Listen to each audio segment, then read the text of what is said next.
Good morning student.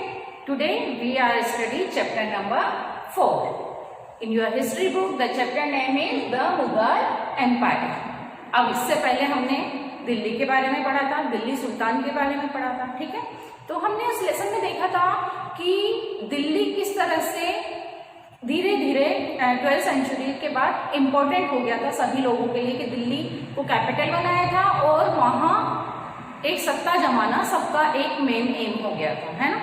Delhi हमारी important भी है। आज हमारे देश के प्रधानमंत्री 15 अगस्त पर अगर हमसे बातचीत करते हैं, झंडा फहराते तो कहाँ से फहराते हैं? लाल किले से फहराते हैं, है ना। तो दिल्ली आज भी हमारी राजधानी है। बट दिल्ली में जितना भी कंस्ट्रक्शन हुआ है मेनली किसके कारण हुआ है? मुगल के कारण। मुगल जो शासक थे उनके कारण दिल्ली में काफी कुछ डेवलपमेंट हुए हैं। काफी सालों तक मुगल ने दिल्ली पर राज किया है। तो आज का हमारा टॉपिक उसी से रिलेटेड है कि द मुगल एम्पायर, ठीक है। अब मुगल एम्पायर हम पढ़ तो रहे। सबसे पहले जानते हैं who were the Mughals. Mughals कौन थे, ठीक है। तो अगर हम मुगल की बात करें तो मुगल मदर की साइड से चंगेज खान जो कि चाइना से रिलेटेड था, अफगानिस्तान में राज्य करता था, उनके वंशज थे मदर की साइड से। और फादर की साइड से अगर हम बात करें तो तैमूर से रिलेटेड थे, ठीक है। तो अब जो मुगल थे दोनों मदर फादर की बात हो गई, बट वो क्या करते थे, चंगेज के वंशज कहलाना मुगल को बिल्कुल पसंद नहीं था। क्यों नहीं पसंद था? क्योंकि जो चंगेज खान थे उन्होंने काफी लोगों को मारा था, उनकी हिस्ट्री ज्यादा अच्छी नहीं रही थी शासन के राह में। तो मुगल हमेशा तैमूर के वंशज कहलाना बहुत ज्यादा पसंद करते थे। आप उनकी बुक में देखना कि तैमूर जो हैं उनके साथ में मुगल ने अपने अपने पिक्चर्स बनाए हुए हैं कि तैमूर के बाद के जितने भी शासक हैं उन शासक का सीक्वेंस वाइज बिठा के उन्होंने पिक्चर किया है कि हम किस तरह से तैमूर के वंशज हैं। वो ये शो करना पसंद करते थे जितने भी मुगल्स थे, ठीक है। अब ये तो हमने जाना कि मुगल्स क्या थे, ठीक है। नेक्स्ट टॉपिक पे आते हैं हमारा मुगल मिलिट्री कैंपेन। अब मुगल की मिलिट्री किस तरह से बनी या मुगल किस तरह से एस्टेब्लिश हुए, इस लेसन में इसके बारे में जानते हैं, ठीक है। तो सबसे पहले हम बाबर से बात करते हैं। बाबर जो थे मुगल के, हमारे कह सकते हैं कि हम वहीं से मुगल एम्पायर को जानते हैं। तो मुगल में जो बाबर थे उन्होंने 12 ईयर्स से 12 साल की जब उनकी एज थी तब से शासन करना स्टार्ट किया।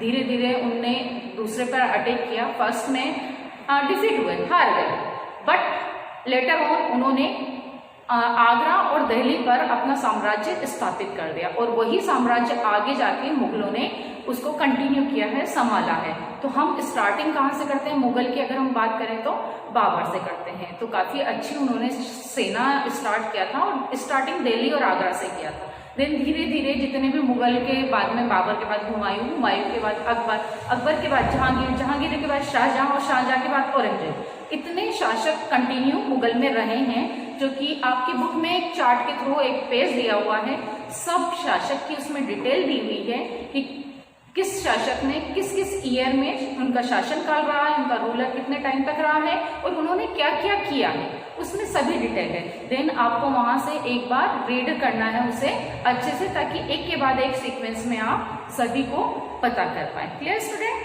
तो अब हम हमारा नेक्स्ट टॉपिक देखते हैं, मुगल ट्रेडिशन और सक्सेशन। मीन्स मुगल जो थे, अब हमारे यहाँ अभी क्या होता है कि जो पिता की संपत्ति होती है, पिता की जो जायदाद होती है वो किसको की जाती है? ट्रांसफर बेटों को, और बेटों में किसको? जो सबसे बड़ा होता है ना, यही रहता है हमारे यहाँ का ट्रेडिशन।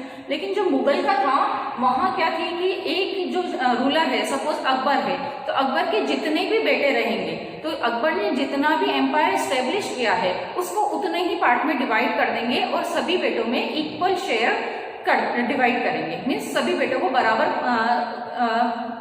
शेयर मिलेगा, किसी को भी कम ज्यादा नहीं मिलेगा। बट इससे क्या हुआ कि जो पावरफुल था, सपोज किसी के 4 बेटे हैं, 4 बेटे में से एक तो ऐसा होगा जो बहुत ज्यादा पावरफुल होगा, ग्रेडी होगा कि मुझे सिर्फ एक ही नहीं चाहिए, मुझे मेरा शेयर ही नहीं चाहिए, मेरा वाला हिस्सा ही नहीं चाहिए, मुझे और भी चाहिए। तो वो कई बार मुगल में इस तरह का देखने को मिला है कि उन्होंने अपने ही भाइयों को कत्ल कर दिया, उन्हें ही मार दिया और उनका साम्राज्य भी खुद में मिला लिया। आगे तो बढ़ाया ही है खुद के साम्राज्य को, लेकिन खुद के भाइयों को भी उन्होंने मार के उस साम्राज्य को भी खुद में मिला लिया है। तो मुगल का जो ट्रेडिशन था देने का, अपने बेटों को साम्राज्य देने का, वो इस तरह का नहीं था, वो बराबर इक्वल शेयर करते थे हर बेटे के लिए। क्लियर?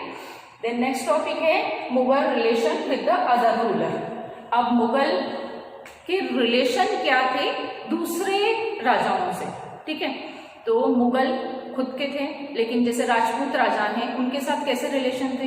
तो पहले तो हम अटैक कर रहे हैं, अगर वो अटैक करने के बाद हार जाते हैं तो एक सम्मान से कई बार उनकी जागीर को मिला लेते थे, और कई बार मुगल उन्हें लौटा भी देते थे एक सम्मान के साथ। या फिर कुछ राजा थे जो कि मुगल का पावर देखते हुए खुद ही हार मान लेते थे कि हमें नहीं फाइटिंग करनी, इनसे युद्ध नहीं चाहते थे, और वो क्या करते थे, खुद ही मुगल में साम्राज्य में मिला देते थे। देन वहां के राजा को क्या किया जाता था, एक पावरफुल पोस्ट दे दी जाती थी और उन्हें उनका साम्राज्य वापस कर दिया जाता था। वहां से टैक्सेस वगैरह जो है वो मुगल ले लिया करते थे।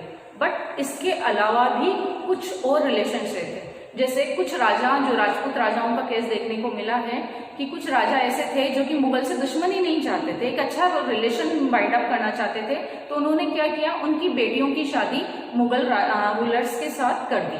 जैसे हम अगर अकबर का देखें, है ना, अकबर की शादी जोधा से हुई थी, तो ये हमने कई बार नाम सुना है ना। तो ये क्या मुगल ने जोधा से शादी क्या नॉर्मली की थी? नहीं, एक अपने राज्य को सेफ करने के लिए उन्होंने खुद की राजकुमारी की शादी अकबर से कर दी थी। तो इस तरह के शादी वाले संबंध भी मुगल के टाइम पर दूसरे रूलर के साथ हमको देखने को मिलते हैं कि इस तरह के रिलेशन भी रहे हैं। मीन्स अटैक, अगर या तो आप हार मान लो, पावर मान लो मुगल का कि हाँ मुगल पावरफुल है, और आप उनको ऑटोमेटिकली सरेंडर कर दो खुद को कि हाँ हम आपके राज्य में शामिल हो रहे हैं। अगर नहीं हो रहे हैं तो मुगल उस पर अटैक करते थे और अटैक करके उसको अपने साम्राज्य में मिला लेते थे। तो दो तो ये हो गए, और तीसरा था शादी वाला बॉन्डिंग, कि वो शादी कर लेते थे, जो हार जाता था वो कई बार मुगल को अपनी बेटी दे देता था। तो इस तरह का रिलेशन मुगल का दूसरे रूलर के साथ भी रहा है।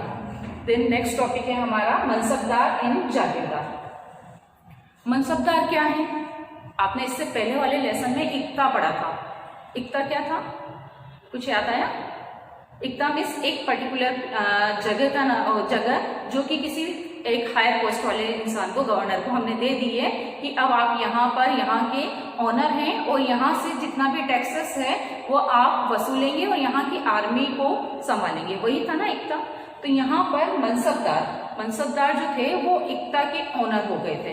अब वहाँ इक्ता वाला सिस्टम नहीं रहा था। यहाँ पर क्या किया था इन्होंने कि जात में डिवाइड किया था, अपने पूरे साम्राज्य को जात में डिवाइड किया था, और कुछ एक पर्टिकुलर जात, जैसे 5000 जात किसी एक पोस्ट वाले व्यक्ति को दे दी गई। जैसे किसी राजा का साम्राज्य अपने में मिला लिया, देन उसे बोल दिया गया कि 5000 जात जो है उसके मालिक आप हैं, ठीक है। देन मालिक आप हैं, वो क्या करते थे, अब उस पर्टिकुलर एरिया के ओनर वो हो गए, वहां से वो टैक्स वसूलेंगे, वहां की जितनी भी आर्मी है उनको पूरा मेंटेन करेंगे, उनकी सैलरी देना या उनका जो भी मेंटेनेंस है वो मनसबदार करेंगे। मनसबदार खुद भी सैलरी लेते थे। कैसे लेते थे कि जितना जात में जितना भी उनका वो रहता था टैक्स वगैरह, वो इस तरह से रूलर ने कर रखा था कि वहां का टैक्स इतना ही आए जितना कि हमें मनसबदार को सैलरी देनी थी, ठीक है। जितना ज्यादा जात अगर किसी को मिला हुआ है, 5000 की जगह अगर किसी मनसबदार को 7000 दे दिया गया या 10000 जात का उसे मालिक बना दिया जाए, तो देन उसकी सैलरी भी इंक्रीज होती जाती थी। मीन्स किसी मनसबदार के पास जितना कम रहेगा उसकी सैलरी उतनी कम रहेगी, और जात की अगर क्वांटिटी उसमें बढ़ा दी गई, मीन्स पर्टिकुलर एरिया ज्यादा बढ़ा दिया गया, तो क्या हुआ, उसकी सैलरी भी उसी अकॉर्डिंग राइज हो जाती थी और उसका वर्क मतलब उसको पावर भी उतना ही मिल जाता था। तो स्टार्टिंग में तो ये वाला जो रहा है मैनेजमेंट रहा है मुगल का, वो काफी अच्छा रहा है और काफी मैनेज होता रहा। लेकिन धीरे धीरे जैसे अकबर के टाइम पर ओनली 26 मनसबदार थे, ठीक है। तो अकबर को सिर्फ वो अपनी स्टेट को उन्होंने इतने में डिवाइड कर रखा था। बट जैसे ही धीरे धीरे अकबर के बाद जहांगीर आए, शाहजहां आए, शाहजहां के बाद आए औरंगजेब के टाइम पर 76 मनसबदार हो गए थे।